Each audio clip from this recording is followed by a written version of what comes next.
talvez um dos pontos aí de perguntas que nós recebemos do início do projeto, não que estejamos muito longe do início, nesse momento da gravação desse papo aberto aqui, mas é uma coisa muito simples, né? Eu fui abordado pelo menos algumas vezes sobre isso, que é sobre o nome, né? Aporia Lab, a gente usa muito Aporia, às vezes eu uso o Lab também e tal, né? E aí ele tem uma fonética diferente, né? Ele tem um som diferente, assim, tal, e gera essa curiosidade, né? E nos apresentamos como um laboratório de dúvidas, né? Só que as pessoas não imaginam, mas até aqui, e ao longo do tempo vamos fortalecendo isso, que o nome também tem tudo a ver com essa parte de ser de dúvida, né? E que nós interagimos com essa dúvida o tempo todo. Então, a aporia, assim, ela é uma palavra do grego, né? E ela tem um significado ali que é sem passagem ou impasse, né? Porque ela não remete a uma dúvida por exemplo, que roupa eu vou usar para sair hoje. É uma situação onde você se vê diante de uma dúvida profunda que você precisa parar para poder pensar, né? Ela ficou mais popularizada, é um termo usado pela filosofia, né? Mas ficou mais popularizado ali por Aristóteles e tal, pelos discursos que ele fazia em público, então as pessoas paravam para ouvir e ele fazia perguntas muito difíceis e elas não conseguiam responder naquele momento, elas tinham que voltar para casa e pensar e refletir. Então esse momento de aporia é esse impasse que você tem na vida, né?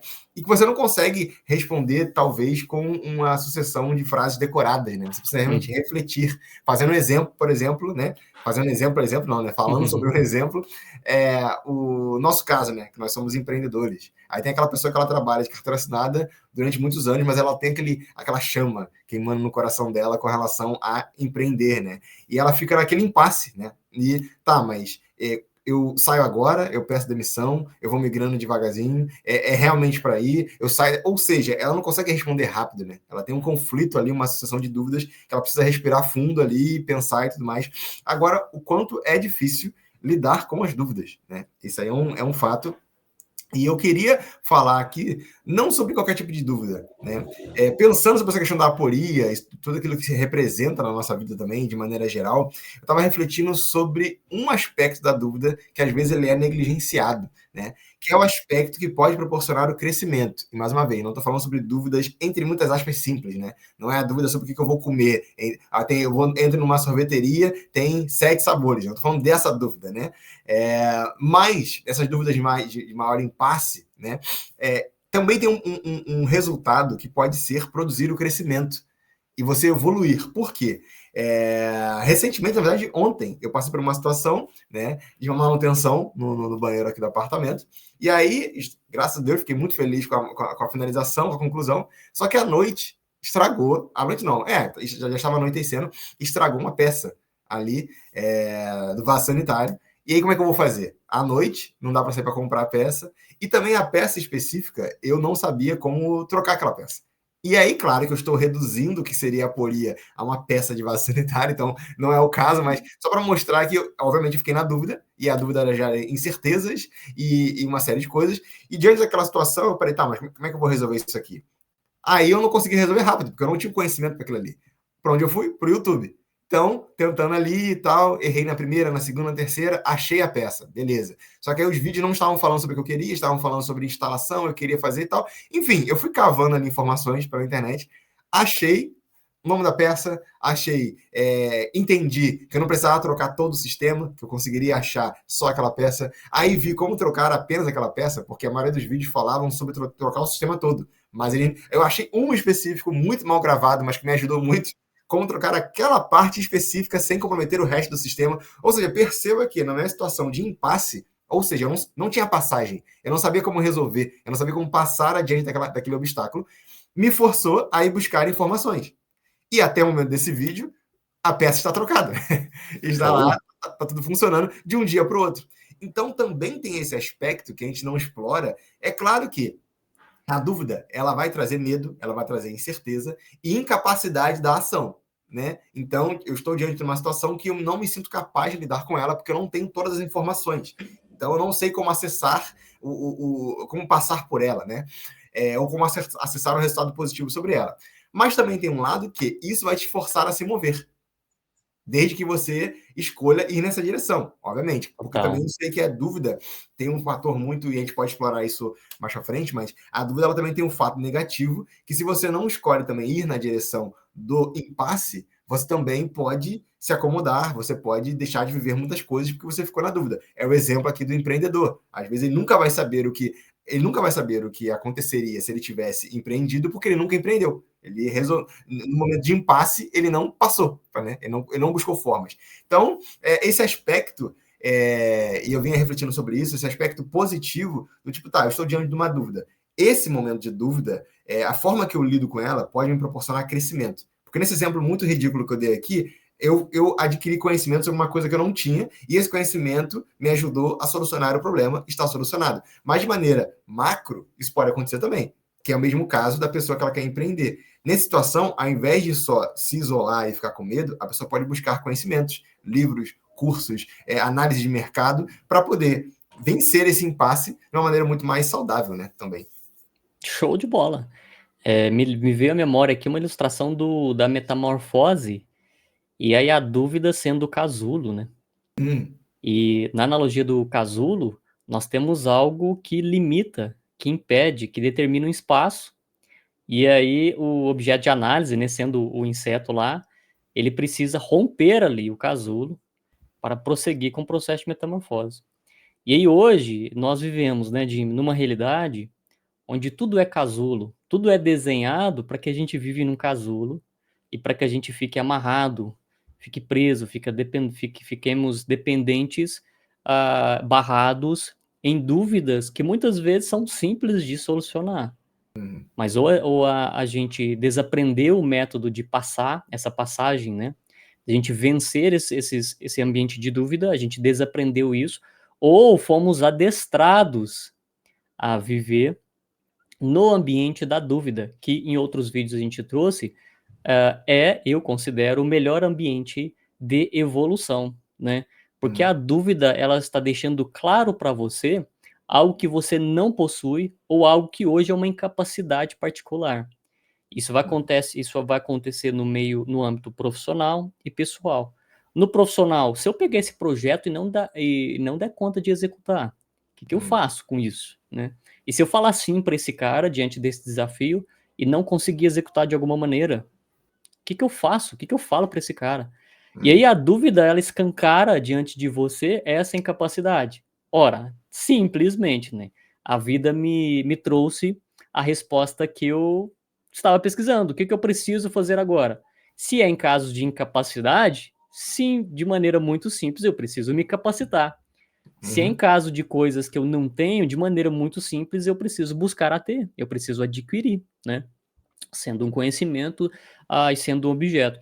As pessoas perderam, Jimmy, essa interação com a dúvida, porque você trouxe ali a questão da oratória pública que revisita lá antigos filósofos, né? Sim. Mas havia ali um comportamento das pessoas de atenção plena, que é algo que a gente não tem hoje, né? E olha só, você está diante de uma pessoa que está entregando conhecimentos, e aquela pessoa é a única fonte de acesso que você tem naquela hora para pescar o que você não teria, né? Qual que é a ilustração mais próxima que nós temos hoje em dia na internet? Os cortes, os reels, de pessoas que vendem infoproduto, que passam conhecimento de maneira rápida ali. O orador do reels, né, é a figura do filósofo. E aí, uma coisa mudou. A atenção de quem ouvia um filósofo em praça pública, até um sofista, né, não é a mesma atenção de quem escuta, de quem presta atenção hoje em Reels, de um cara ali do mercado. E aí a gente abre vários parênteses aqui no conteúdo, na pessoa, mas a dúvida vai te trazer ali a realidade da incapacidade ou da ausência de algo. Sim. E qual que é o rito de passagem da dúvida para a progressão, né, para a evolução, para o caminho ali em que eu passei ali daquele momento ruim? Qual que é a alquimia desse processo, né? É buscar por capacidade ou buscar por um item de ausência. Então, no nosso caso profissional, a gente se esbarra em questões até incapazes até hoje, né? Somos generalistas, mas sempre a gente vai achar algo ou que a gente precisa melhorar, ou que a gente precisa conceber uma ideia do todo. A gente precisa descobrir ali a maneira mais eficaz de fazer aquilo. A gente passa por isso, né? Então a gente busca se capacitar. E como é que a gente faz isso? Conexões sinceras com outras pessoas ou conexões sinceras com conteúdos na internet. Por exemplo, uma conexão sincera que eu posso fazer com a Apuria. Né? Não é um jabá, é uma explicação. Essa conexão sincera é o que tem aquela intenção genuína de pegar ali na Apuria o que eu preciso para quebrar a dúvida, né? Só que voltando no começo, as pessoas hoje estão presas nesse cenário, nesse casulo, porque perderam a querência, a palavrinha elaborada por a querência de sair desta etapa, que é muito moroso, é muito difícil, exige demais da gente, energeticamente falando. Exige demais sair do ambiente da dúvida. Eu trouxe num vídeo passado aquela ideia até contrária do que a gente está falando aqui. A ideia de que o período, o estágio que mais me motiva e que mais me dá razões e que mais me ensina são estágios de dúvida, são estágios de barreira, né? São estágios de incompletude. Então você compra um quebra-cabeça e aí você abre, você destrincha, né? Você joga as peças do quebra-cabeça sobre a mesa e aí você começa a montar. Você está ali 2 horas, 3, 4, 5, 6, 8 horas montando um quebra-cabeça e no final você percebe que falta 2 peças. E aí você olha raivoso para aquela cena, para aquela incompletude ali daquele material que você arduamente começou a construir. E qual que é a sua ação diante da falta dessas peças? Poxa, é a ação mais natural, mais orgânica, mais simples de um ser humano que pensa. Eu preciso procurar pelas 2 peças que faltam. Sim. E aí começa aqui, starta aqui uma ação. Que é isso que a gente quer trazer para esse papo da dúvida, né? A dúvida, a incerteza, o ambiente de incompletude, ele vai fomentar na gente uma ação prática, né? E muitas vezes eu vejo pessoas hoje paradas porque não têm um roteiro ou acreditam que precisam de um roteiro prático para agir de algum momento. Mas tudo que elas precisam fazer voltando à analogia do quebra-cabeça, cara, eu vou levantar da cadeira, eu vou tentar ver a mesa como um todo, eu vou buscar ali no meu tapete, eu vou buscar ali na caixa que eu comprei, será que ficou na sacola, será que o vendedor me vendeu errado, suponhamos que eu não ache essa peça, eu junto tudo, vou na loja e falo assim, meu querido, você me vendeu um quebra-cabeça, faltando 2 peças, como é que a gente faz diante dessa situação? Mas as pessoas, de modo geral, hoje, né, vivem uma passividade, e é estranho isso, tudo é complexo, sair desse ambiente de dúvida para as pessoas hoje é muito complexo, até em coisas que não deveriam ser, são questões orgânicas do indivíduo, mas isso está, né, Jimmy, ligado a muitas questões, ou de embotamento cognitivo, pela quantidade massiva de coisas que a gente faz e que a gente consome, né, todo esse processo aí gera um embotamento cognitivo.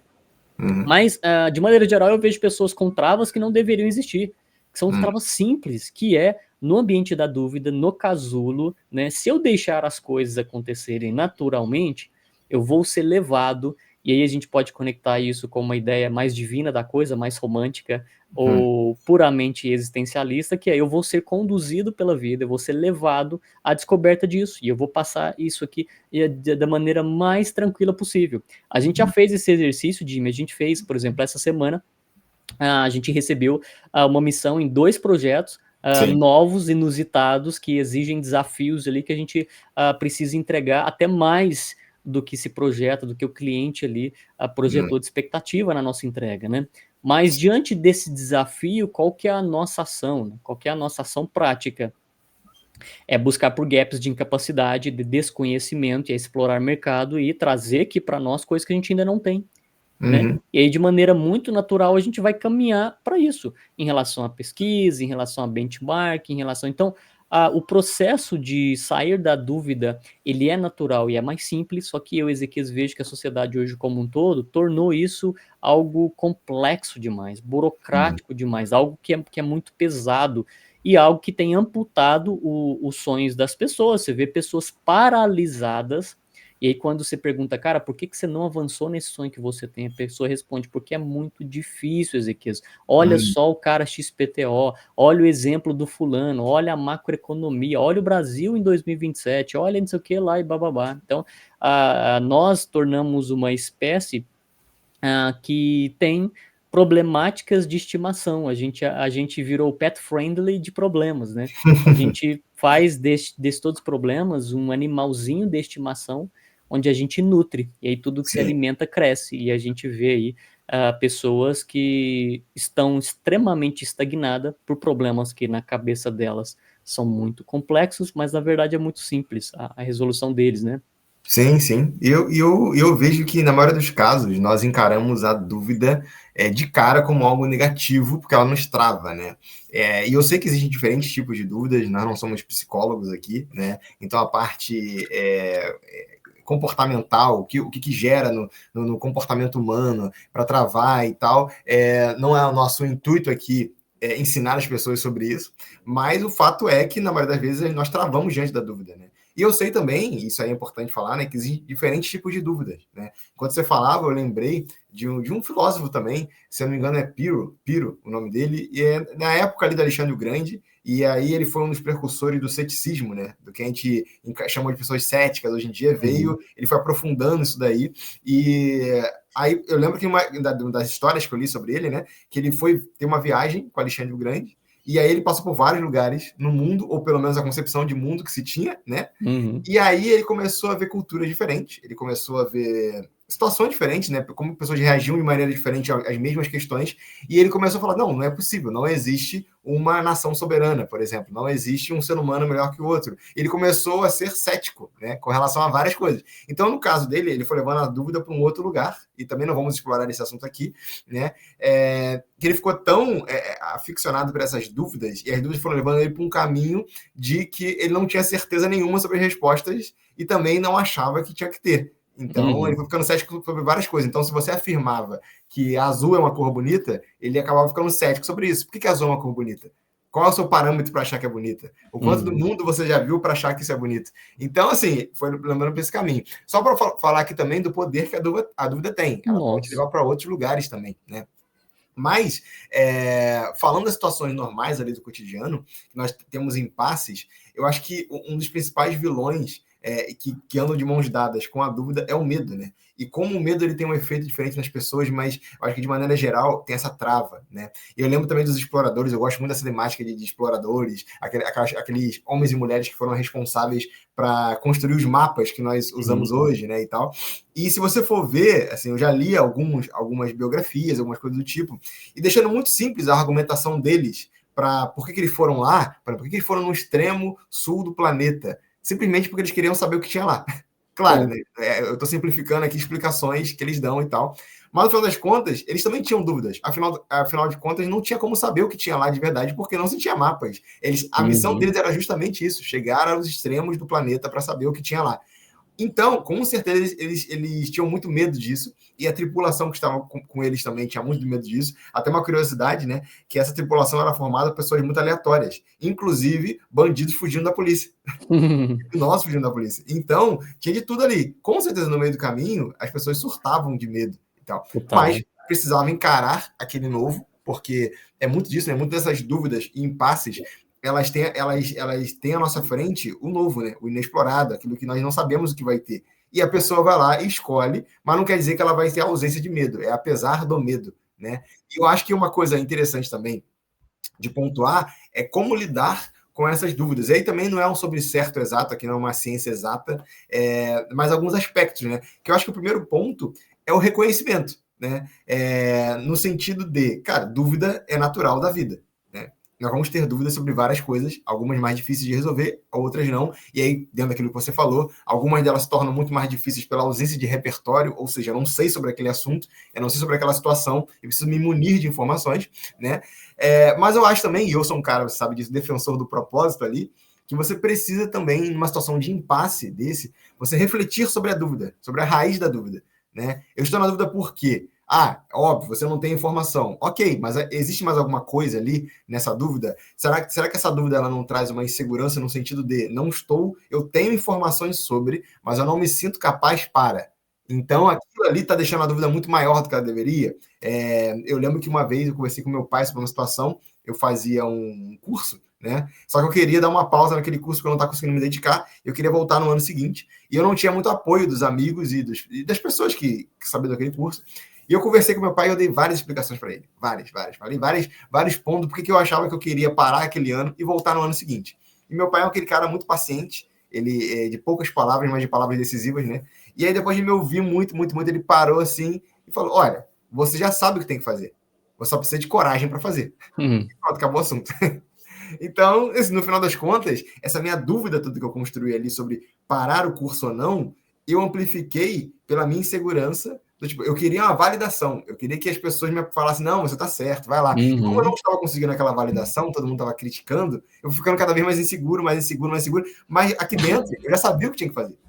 Só que estava faltando isso aí, a coragem para fazer. Então, às vezes acontece também. Por isso que é bom você parar e refletir também. Se você, claro, tem situações que você não tem tempo, mas se você tiver um tempo mínimo, pare e pense, por que eu estou tão transtornado com essa situação? Será que não esconde outras coisas? Né? Aí, porque se a gente for ver, cara, a dúvida ela é um grande motor para o aprendizado. Eu sei que quando você está no impasse, você não vai ter essa visão legal sobre ela. Mas através da dúvida você vai crescer. E por exemplo, tem dúvidas com relação à ciência, tem dúvida com relação à religião. Eu sei que com relação à religião, as pessoas elas não lidam muito bem com a dúvida, né? Porque parece que a dúvida ela vai servir para apagar a sua fé. E eu sou cristão e eu discordo um pouco disso. Eu acho que existe um fim proveitoso também. Claro, você tem que tomar cuidado com os caminhos que estão indo para essa dúvida. Mas aí, só fazendo uma referência rápida aqui, se você, para quem é cristão, ou para quem já leu a Bíblia, se você for ver ali, Abraão, ele duvidou daquela promessa de um herdeiro direto, na idade que ele tinha.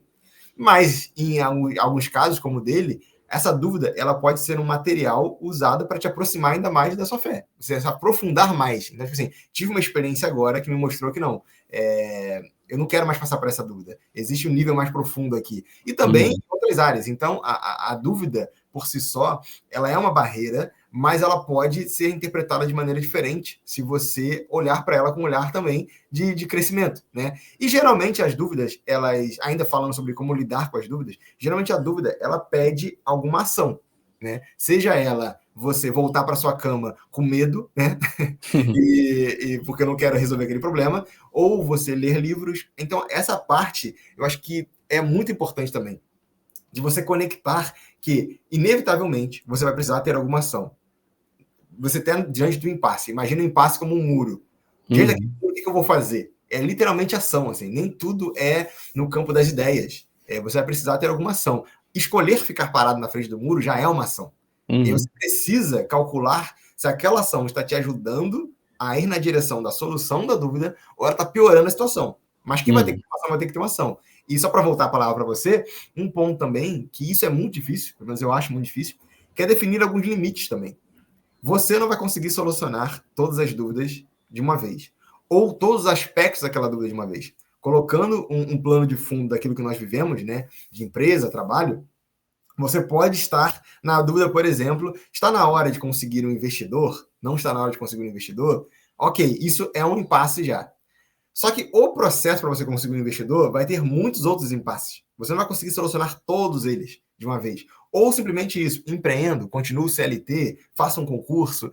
Você não vai conseguir responder todas as perguntas, porque, ok, você respondeu a pergunta, quero fazer um concurso. Mas eu empreendo, eu fecho a minha empresa, então, para me dedicar? Eu faço concurso para quê? Eu tento vários concursos, eu passo o ano todo tentando um só. Ou seja, tu vai ver que ela vai parece que vira um alface, né? Sabe qual alface? De dúvidas. Então, também impõe limites, no sentido de, não, isso aqui eu resolvi. Beleza, vamos pro próximo agora. É como as pessoas que têm, eu já tive, né? Acho que você já teve também, aquele carro bem surrado. Meu primeiro carro foi um Escort R3 conversível. Só aqueles que viveram essa época ou gostam de carro vão saber o que é isso. Detalhe pela característica, conversível. E aí não interessa Escort, E aí você vê que fala assim, não, é um conversível, só que era aquele conversível mecânico, você tinha que sair do carro, tirar travas, empurrar uma capota pesadíssima, que por vezes travava no meio do caminho, por causa de lubrificação nas peças, enfim. E aí você conseguia fechar a capota. Só que eu lembro que, posso ter noção, eu tinha esse carro, chegou uma fase que eu preferia andar de transporte público. De tantos problemas que ele dava. Porque era um carro sistemático. Você trocava uma peça, a peça que era conectada a essa peça quebrava. Acho que ela percebia, né? Você trocou o anterior, me troca também. Só que assim, a gente tá falando de um jovem de 18, 19 anos ali, que ganhava pouco mais do que um salário mínimo de hoje, né? Então assim, não dava para ficar trabalhando só para comprar peça. E no final das contas, eu vendi o carro por um valor muito baixo. Mas eu estou usando o exemplo do carro para mostrar que eu solucionava um problema, só que tinham vários outros. Então, você também tem que colocar um limite. Não, esse aqui eu solucionei. Ok, vou pro próximo. E outro. Senão fica. Acaba que a dúvida ela abre um poço, né? Que você vai se afundando naquele poço de incapacidade, enfim, de não sentir que tem condições de lidar. E você acaba travando no meio do caminho, quando na verdade você precisa encontrar um equilíbrio de um dia de cada vez, um desafio de cada vez, né? Total. E, Jim, assim, você estava falando, né, a história do Escort, e aí acabou, ele me veio uma palavra na mente que eu sinto que o ser humano hoje, ele está numa desorientação interna, uma desconexão, e aí a gente poderia abrir um parênteses, desconexão com a fonte e divinizar, né, colocar um lado romântico do assunto, mas vamos falar aqui em relação a essa desconexão do homem mesmo, o homem moderno, com a completude das coisas como são, e raciocinar isso. Introspecção é uma coisa rara hoje em dia que poucas pessoas fazem. Então, diante de contextos de dúvidas, eu vejo que muitas pessoas desaprenderam ao exercício da introspecção. E aí, por conta da desorientação, existe só a busca por uma orientação externa e nunca um exercício, um diálogo interno consigo mesmo. Porque isso exige silêncio, isso exige calma, isso exige paz, isso exige respiro. Todas as coisas que para um ser humano moderno hoje são coisas ultrapassadas, né? Poxa, é surreal você imaginar alguém que vive de maneira muito pacífica os seus dias. E a gente conecta essa pessoa como o doido que foi para as montanhas, surtou, largou o trabalho, largou tudo, e está vivendo lá como monge tibetano agora, longe da família, longe dos filhos. Não é esse o contexto, né? Mas as pessoas hoje não têm esse exercício da introspecção. E aí a gente sempre tá, eu coloco a gente de maneira geral, né, falando para todo mundo, a gente sempre está em busca de algo que eu acho que está externo a mim. E nunca em descoberta de algo que na verdade já reside em mim. Né? Então a gente trouxe, eu acho que em algum dos vídeos, a gente trouxe a ideia daquele, eu acredito que o número possivelmente não é esse, mas eu acredito que 80% da formação da córnea, né, do olho do ser humano, ele já existe num bebê, é acho que um dos únicos, eu não sou, né, nessa área, eu não sou o melhor cara para falar de anatomia, mas entre os órgãos lá, a questão ocular, né, é um progresso que no bebê já corresponde a 80% da fase final, da etapa final, ou seja, o bebê ele já tem quase ali a formação plena da questão da visão. Isso traz para nós uma analogia muito interessante, que essa visão reside em você desde muito tempo. A gente não acorda para isso, né? Se eu olho para a Laura ou se eu olho para minha filha hoje, ela tem um amigo. Era como se ela tivesse um amigo invisível. Esse amigo invisível chama dúvida mesmo. Se tivesse um apelido, é dúvida. Ela está em brincadeira com a dúvida 24 horas por dia. Tudo para ela é uma dúvida. Eu toco aqui, eu ando para cá. Será que se eu colocar o meu pezinho aqui acontece alguma coisa? Será que se eu soltar um sonzinho acontece alguma coisa? Mas olha que ela experimenta o mundo numa introspecção. É ela com ela. Mesmo que haja adultos lá, mesmo que haja uma televisão ligada, sempre é nós com nós mesmos desde sempre, só que a gente perde isso. Eu sinto que o ser humano perde essa questão, esse relacionamento com a introspecção, esse relacionamento consigo mesmo. E aí a viagem, a gente também já falou aqui sobre isso. Eu sinto que a maioria das pessoas assim que eu observo, eu sinto que elas fazem de tudo para não ter um momento de silêncio com elas mesmas. E aí são pessoas extremamente atarefadas e cheias de compromisso, ou cheias de outra coisa, fazendo de tudo, até na cama, até em momento de paz, fazendo de tudo para buscar pensamentos, e aí ilustrar historinhas na cabeça, e aí pensar... Lembra aqui, né, tem um cara que fala isso muito do brasileiro, que uma coisa, para ele, né, o brasileiro é muito criativo, porque é um brasileiro que deita na cama e projeta a vida futura. Cara, se eu tivesse uma X6, assim, com essa casa e tal. Então, na cabeça desse fulano, a criatividade do brasileiro, ela vem com essa habilidade nossa de projetar demais e de criar ilustrações na mente, né? Mas isso é um exercício perigoso hoje, porque na maioria das vezes, eu tô falando como um viés meu, não uma verdade. Eu sinto que as pessoas fazem de tudo para não se encontrarem com elas, né? O eu da parada ali, que seria um ser diferente, né? A gente não revisita, a gente não visita, a gente não conversa, a gente não traz para um diálogo. Tem a escola Acrópole, né, a Lúcia Helena, em alguma das palestras, ela fala essa briga, esse conflito que nós construímos com o eu. Mas não é o eu. É um eu como sendo uma essência ali dentro de mim, uma segunda pessoa lá dentro.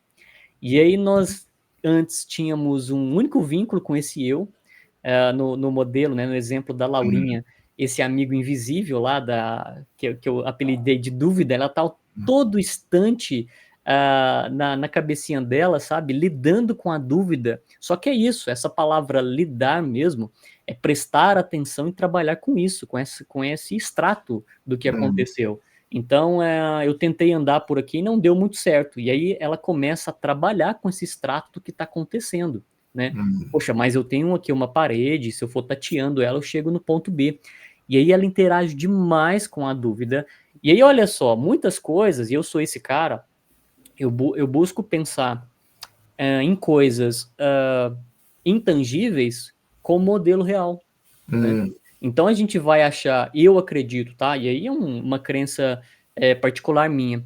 Eu acredito que nas coisas, observando as coisas, reside o código moral, ético, a sabedoria que o ser humano busca e precisa, reside nas coisas. Já está escrito, mas não numa linguagem reconhecível, compreensível. Eu acredito que várias coisas da vida que eu precisava de uma resposta, eu consegui na contemplação. E aí vão falar, poxa, o Ezequias de novo utilizando essa palavrinha que ele guarda no repertório chamado contemplação. Mas a contemplação, que é para mim um templo do presente, né? Você entrou no templo, esse templo é o próprio presente, e aí há ali um ato de devoção com o presente. Então há um ato de atenção, né? Eu também, cristão, quando eu vou à igreja, existe um compromisso meu ali durante a pregação, que os evangelhos chamam, que é o repasse da palavra, né? Que é ali as instruções que o pastor passa. E aí já existe em mim um compromisso momentâneo, o meu templo ali meditativo, um compromisso de observar o que o cara está falando, que o pastor está falando, e ir identificando como é que aquilo que ele está falando se encaixa na minha vida, como é que eu guardo esse tipo de conteúdo. Então, a gente falando de dúvida, eu vejo aqui que o processo da contemplação é o templo que vai trazer muitas perguntas que as pessoas hoje não... Quer dizer, vai trazer muitas respostas para as perguntas que as pessoas colecionam hoje. Mas é sempre o ser humano correndo e nunca tendo tempo para respirar e para pensar nas coisas como é preciso, né? A gente faz esse exercício aqui. Eu tenho, por exemplo, algumas metodologias particulares eu tenho várias anotações no Google Keep, né? E eu faço uma reanálise, eu revisito essas anotações, e aí eu vou trazendo contexto, novos contextos para essas anotações, para entender quem era o Ezequias anotando aquele tipo de coisa, qual foi a época, qual o contexto, né? Eu acho que já falei sobre isso aqui. Mas revisitar coisas que nós anotamos, que nós organizamos, já é um começo para esse processo contemplativo de conversa com o eu, né? Existem estudos que vão dizer, que vão trazer que pessoas que conversam sozinhas, poxa, há nessa pessoa aqui algum fragmento de superdotação. Na média, para esses estudos, são pessoas inteligentes, aquelas que se pegam conversando sozinha, né? Claro que hoje a gente tem um CAPS, e a gente tem, não de maneira pejorativa, mas a gente tem pessoas com déficits, né, cognitivos, e que conversam e com o vento, mas esses estudos falam que pessoas que geralmente que articulam consigo mesmo são mais inteligentes, né? Existe um fragmento de superdotação. Mas é óbvio você observar isso, porque a pessoa ela está numa introspecção que é tão intensa que ela tem que externizar isso falando consigo mesma.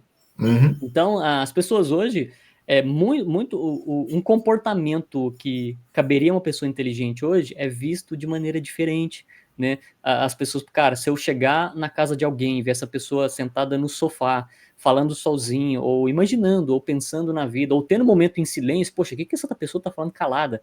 Parece que o silêncio já não é mais aceito na sociedade hoje. Você vê uma pessoa silenciosa, quer dizer que ela tem algum tipo de problema, ou ela não se encaixou, ou ela não está ali conectada, interagindo com o grupo, né? No mercado de trabalho, no ambiente corporativo, parece que uma pessoa afastada é aquela pessoa que não está interagindo, então ela apresenta, sabe, ela acende naquela pessoa um sinal de alerta em que, cara, vamos prestar atenção naquela pessoa, será que ela já está elocrobando né, pensando em sair daqui? Será que ela está ali maquiando? Então, a gente tem uma visão maléfica da coisa, parece que a pessoa ali, ela está sempre arquitetando algo no secreto, no oculto, né?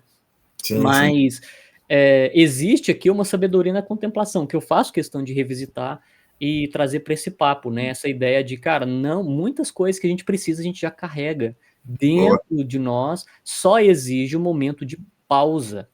E aí a pausa é interessante, que até na logo da Poria tem a cisão, mas também tem a barra que, em algumas linguagens de programação, em alguns outros contextos, representa ou uma quebra de linha ou uma pausa. A gente tem numa linguagem, num caractere muito básico, que é JSON, a gente tem ali uma barra seguida de um N, que é a quebra de linha, né? Então, essa representação que está na grafia de uma barra pode ser até filosófico, pode nos levar para esse pensamento de pausa. Até o mundo que é dual, até o mundo que é binário, tem símbolos representando pausa. A pausa é um essencialismo que deveria ser estudado com mais afinco, sabe? A gente deveria ali parar para estudar a pausa. Um exemplo prático, eu não sei se as pessoas perceberam até hoje, Jimmy, que assistem, né, e que seguem a Apuria, que viram todos os vídeos, os nossos vídeos de papo aberto não tem cortes, o vídeo é na íntegra. Verdade. Então a gente vai distribuindo assuntos e vai passando aqui entre nós, mas não existe corte, não existe pausa. E aí um exercício simples que eu vi um pessoal fazendo é que hoje na internet fica muito estranho você ter dois interlocutores. Se a gente fizesse esse exercício, os dois ficassem calados aqui por 10 segundos, seria um momento estranho do vídeo. Com certeza. Seria um momento de, meu Deus, de aflição. Cara, eles estão aqui no vídeo para falar, mas estão pausados, estão parados, eles não vão falar nada, né? E aí isso vira até matéria de curso de oratória. Então tem curso, eu não vou lembrar o nome de um rapaz que tem um infoproduto muito relevante na oratória. Uma das coisas elementares para o curso dele é a habilidade da pessoa em namorar a pausa durante o discurso, né? Como eu e Jimmy, agora nós fazemos muitas reuniões dia com várias pessoas, a gente precisa levar muita coisa para essa reunião e falar de maneira eficiente para que o papo seja eficiente. Então, o Jimmy, né, de maneira assim, até sem perceber, muitas vezes a gente starta a fala e começa a falar de maneira acelerada, e vai falando muita coisa, vai falando, isso nos ajuda para gravação de vídeos como a Apuria, né? Mas para um outro contexto, para um outro objetivo, aí eu sinto que a gente também precisa desse exercício de ser oradores com pausas, para pensar de maneira pausada, né? E pensar de maneira pausada, né? Trazendo pausa e trazendo uma dinâmica legal nesse diálogo de pensamento, vai te ajudar, você vai descobrir a essência da contemplação, né? Eu tenho meu devocional com a fé que eu professo, com o meu Deus, né? O Criador de todas as coisas. E aí, esses momentos de devocionais, eles não são momentos só de entrega, só de comunicação. Muitas vezes são momentos focados em uma contemplação que ela não exige uma comunicação minha. E aí é um momento de extrema pausa, é uma ponte, é uma conexão que se faz além da língua. Não é linguística parada, né? É uma conexão ali de momento. Então, como o tema é dúvida, eu, Ezequias, pelo menos, eu proponho que as pessoas busquem ter uma rotina de contemplação. E nesse assunto, né, no âmbito desse assunto, uma contemplação para resolver as coisas da vida mesmo. Muitas vezes, se a gente pega hoje os problemas das sociedades, cada problema da sociedade virou um infoproduto. Se a gente pega pessoas que têm problemas em casamento, virou um infoproduto. Se a gente pega pessoas que têm problemas com caixa da empresa, vira infoproduto. Se a gente pega... Então tem muito conteúdo sobre isso. Mas eu creio que 40% de uma jornada eficiente para que a pessoa mude completamente, transforme o casamento, transforme a empresa, transforme a vida, começa nela mesma, na introspecção, antes da absorção de um conteúdo externo. E se as pessoas tivessem, né, esse exercício contemplativo, degustassem a dúvida, cara, elas poupariam muita grana sendo gasta na mão de outras pessoas, que vão trazer muitas vezes ensinamento ancestrais, que são cópias de ensinamentos que a gente vê na Bíblia ou nos livros antigos, seja ele qual for, mas é alguém ganhando dinheiro aproveitando de um déficit individual, né? De um déficit que a pessoa tem na própria vida, de não contemplar, de não buscar uma introspecção com ela mesma para resolver as coisas da vida. E aí eu aprendi, toda vez que eu tenho uma dúvida diante de mim, eu vou buscar alguém.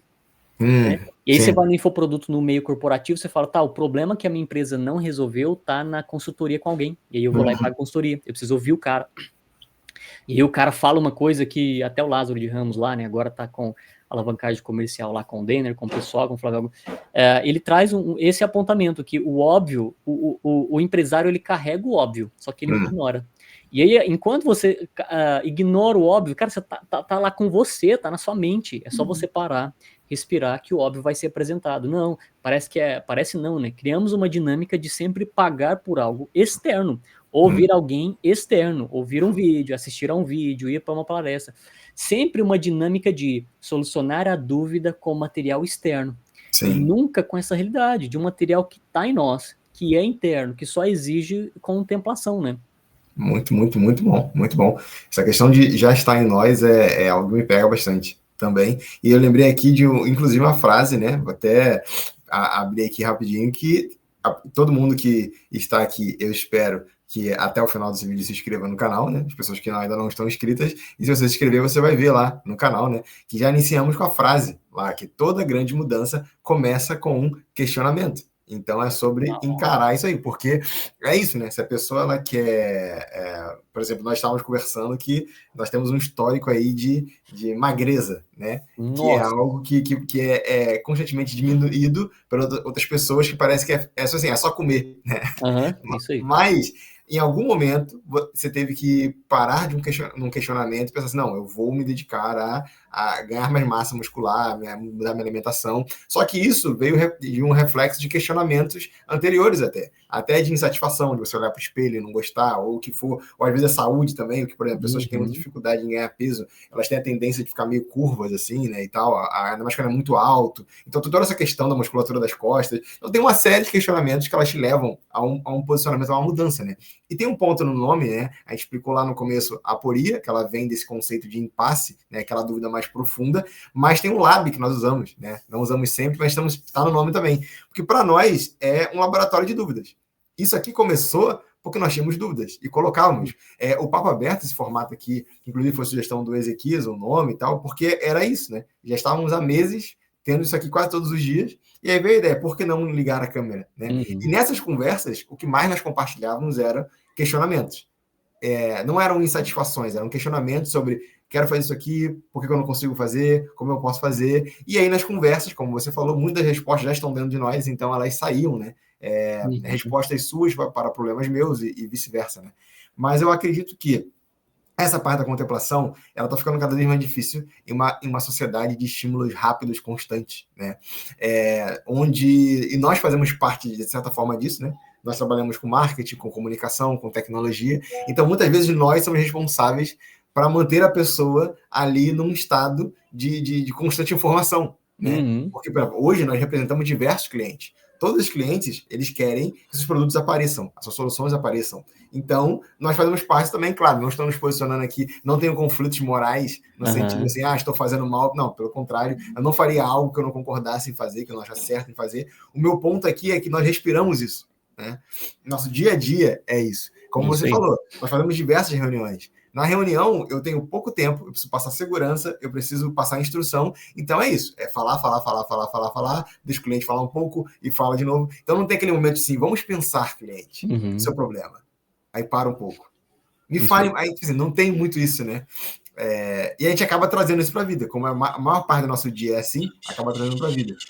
E eu acho que é fundamental essa parte, assim, como lidar já caminhando aqui para um final, mas como lidar com a dúvida, entendendo também que na maioria dos casos a dúvida é um reflexo de falta de informação, não pela sua incapacidade, mas falta de informação que você tem naquele momento sobre aquele assunto. E óbvio, a dúvida, como eu falei no começo, ela mexe com as suas emoções. Então você vai ter medo, você vai se sentir inseguro, só que você está indo para um novo, para um desconhecido para você. Então, falando especificamente dessas dúvidas que a gente sabe que elas têm potencial para mudar a nossa vida, como, por exemplo, uma mudança de alimentação, mas também uma mudança de profissão, como também casar ou não casar com a pessoa que você namora. Então, assim, essas dúvidas que têm potencial para mudar a sua vida, elas carregam muito disso. Eu não tenho as informações. Então, eu acabei de falar agora sobre o casamento. Você está namorando uma pessoa, o personagem está namorando uma pessoa, tá, mas essa pessoa ela não tem as informações do futuro. Né? Como é que vai ser? Vai passar alguma necessidade? Não vai. Mas também é você se desprender disso. Você não precisa ter todas as informações. Né? Você precisa, realmente, um passo de cada vez, sanar uma dúvida, sanar outra. Então, para os casais que estão assistindo, que estão pensando em se casar, tem uma dúvida clássica: onde moraremos? Então, sana essa dúvida primeiro. Foi. E qual é a próxima? E qual é a próxima? Não adianta você pensar onde vamos matricular os nossos filhos. Você, tipo assim, tem coisa que você não vai ter o controle porque você ainda não tem a informação necessária ou porque você não está na fase para aquilo ali, né? E encarar a dúvida como uma oportunidade também. Essa parte do equilíbrio emocional é fundamental, né? Como você reage a situações, como por exemplo, como eu falei o exemplo do meu banheiro, né? Ontem eu já venho de uma situação de vazamento que eu compartilhei ali, que já foi delongada demais, e aí no dia que resolve, acontece uma outra situação, e é aquilo, você fica transtornado, mas o equilíbrio emocional nessa hora é fundamental, porque numa dessas, se você não tem equilíbrio, eu tinha quebrado o banheiro, mas que era uma coisa, depois, agora solucionado, tu vê que era uma coisa simples, mas por que acontece? Porque a vida, ela está acontecendo. Você falou sobre silêncio, eu sou um cara que eu gosto muito do silêncio.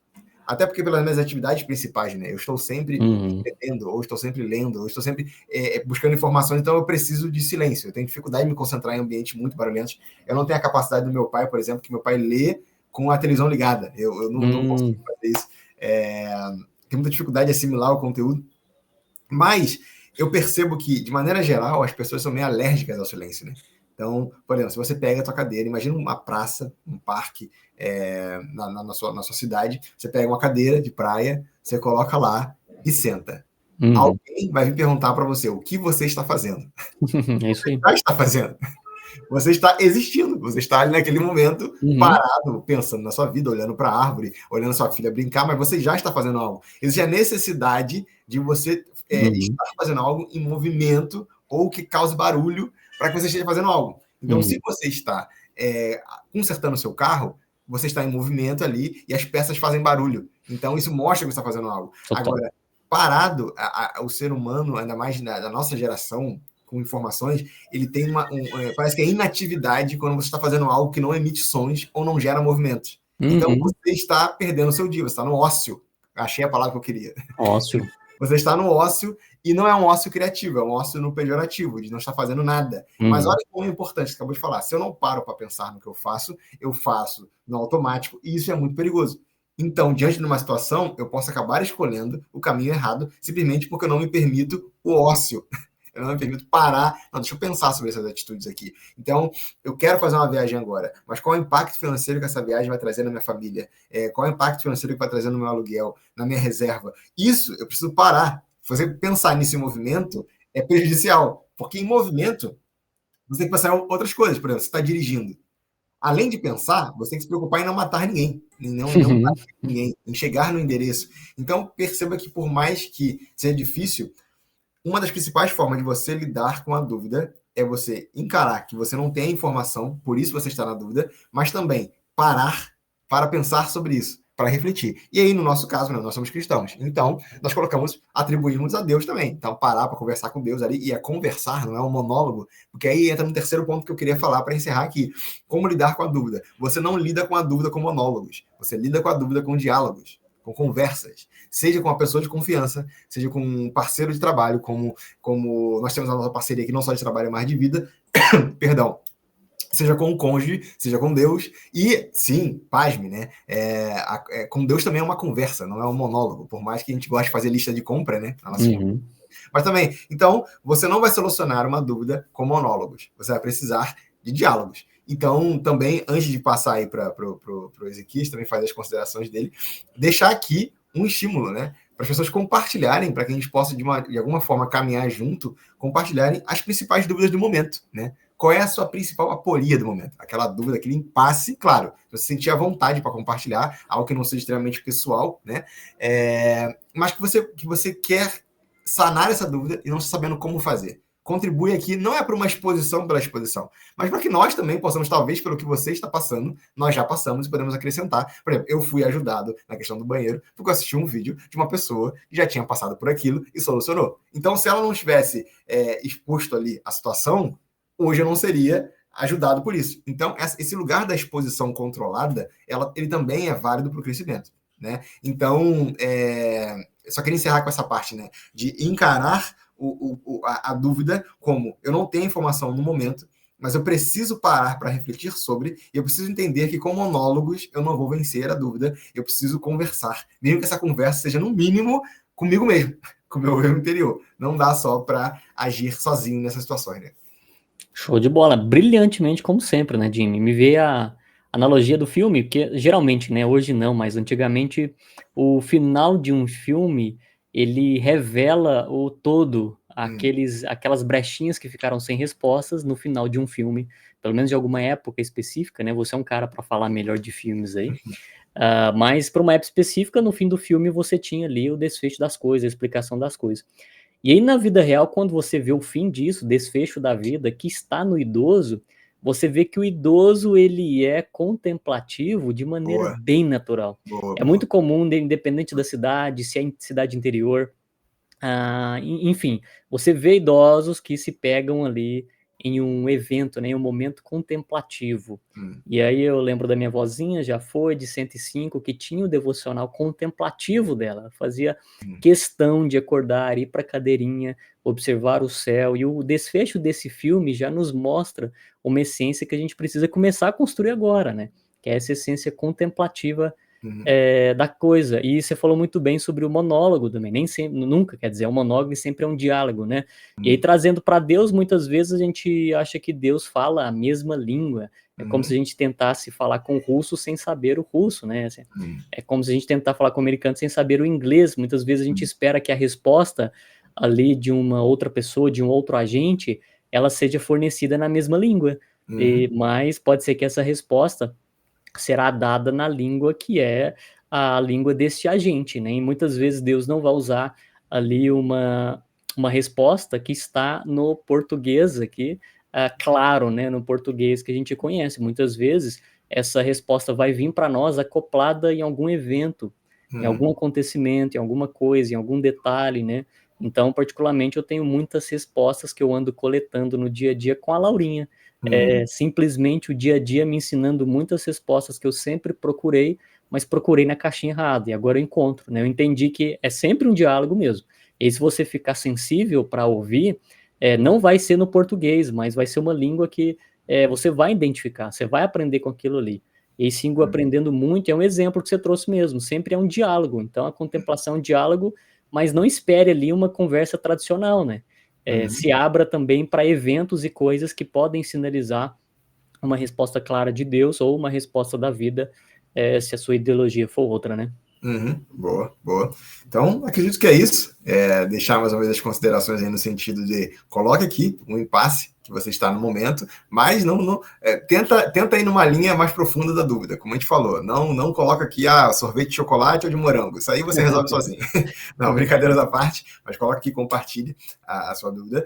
E se você ainda não está inscrito no canal, inscreva-se. Isso nos ajuda muito a entender o caminho que nós estamos indo, a não só validar o caminho, porque eu acredito que nós já sabemos que estamos no caminho certo, mas entender aí as pessoas que estão indo com a gente nesse caminho, tem sido relevante para as pessoas. Então, aquele combo aí que o Ezequiel sempre fala, né? Você curtir, para você comentar e para você compartilhar também com pessoas, porque aquilo que nos faz bem, né, nós passamos para frente, né? Se eu vou num restaurante e aquele restaurante ali foi bom, eu falo daquilo ali no mínimo durante aquela semana ali para várias pessoas que eu encontro, né? Então, se esse conteúdo está sendo relevante para você, a gente não está pedindo aqui que você poste em todas as suas redes sociais, não, mas manda para uma pessoa que você sabe que o conteúdo de hoje foi relevante, que já vai ser muito bom, com certeza. E é isso, meu nobre irmão, muito obrigado pelo companheirismo de sempre. Vamos seguir aí para o próximo. Sempre para o próximo. Um abraço, pessoal. Um abraço.